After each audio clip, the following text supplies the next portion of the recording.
নমস্কার। আজকের আলোচনার বিষয় বোরো ধানের সার প্রয়োগ। এই সময় আমাদের বোরো ধানের মৌসুম চলছে।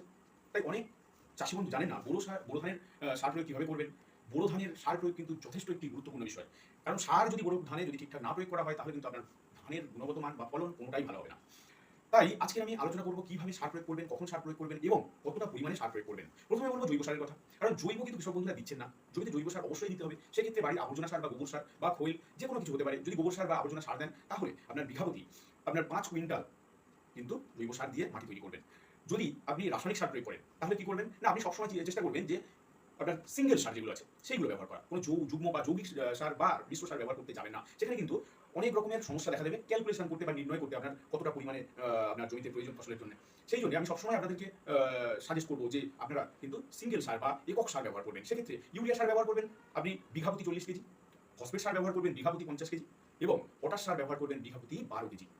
তো এই সার ৩টে সারের মধ্যে কিন্তু আপনার ফসফেট এবং পটাশটা আপনার জমি তৈরির সময় কিন্তু দিয়ে জমি তৈরি করে নেবেন পুরোটা দিয়ে। এবং যে ৪০ কেজি আপনার ইউরিয়া সার আছে সেই ৪০ কেজির কিন্তু অর্ধেক অর্থাৎ ২০ কেজি আপনি জমি তৈরির সময় দিয়ে দেবেন। জমিতে চিপচিপে জল থাকবে সেই সময় আপনি রোপণ করবেন আপনার ধান। তারপরে ঠিক রোয়ার ২০ দিন পরে প্রথম চাপান সার হিসাবে যে ২০ কেজি ইউরিয়া সার রয়েছে তার ১০ কেজি অর্থাৎ ওই ২০ কেজির অর্ধেক ১০ কেজি নিয়ে আপনি প্রথম চাপান সার দেবেন ঠিক রোয়ার ২০ দিন পরে।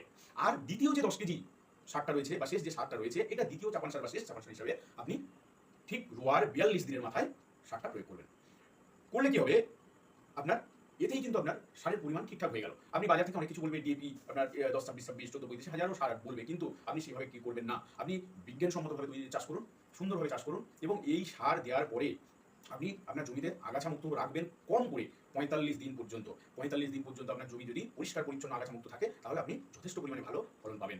ধন্যবাদ।